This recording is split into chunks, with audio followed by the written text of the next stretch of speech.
ওয়াইলুল লিল মুতাফফিফিন আল্লাযীনা ইযা ইক্তালু আলান নাসি ইস্তাওফুন ওয়া ইযা কালুহুম আও ওয়াজানুহুম ইখসিরুন।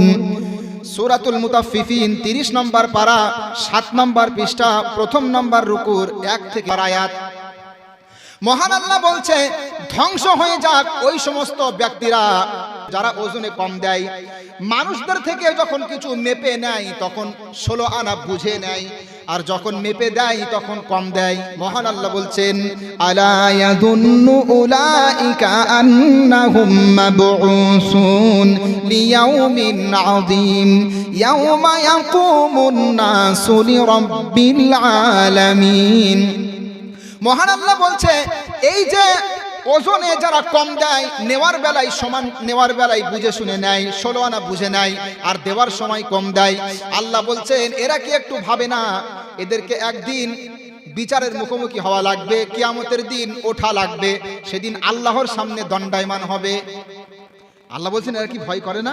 আরে পৃথিবীর কোনো মানুষ দেখতে পাচ্ছে না, সে ফাঁকি দিচ্ছে ব্যবসা করতে গিয়ে, কেউ দেখতে পাচ্ছে না, কিন্তু আল্লাহ বলছেন আমি তো দেখছি।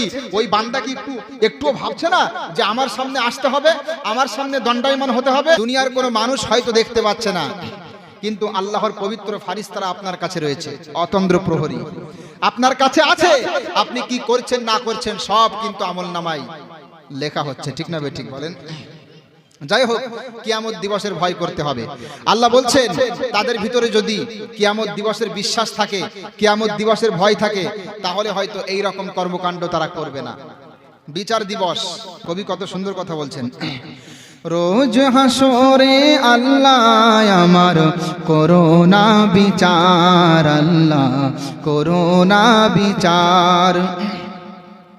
রোজ হাসরে আল্লাহ আমার করোনা বিচার, আল্লাহ করোনা বিচার।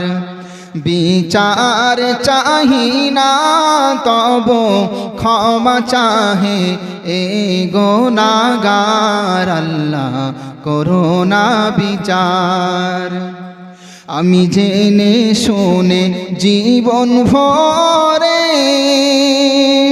পাপ করেছি পরে পরে, আমি জেনে শুনে জীবন ভরে পাপ করেছি ঘরে পরে।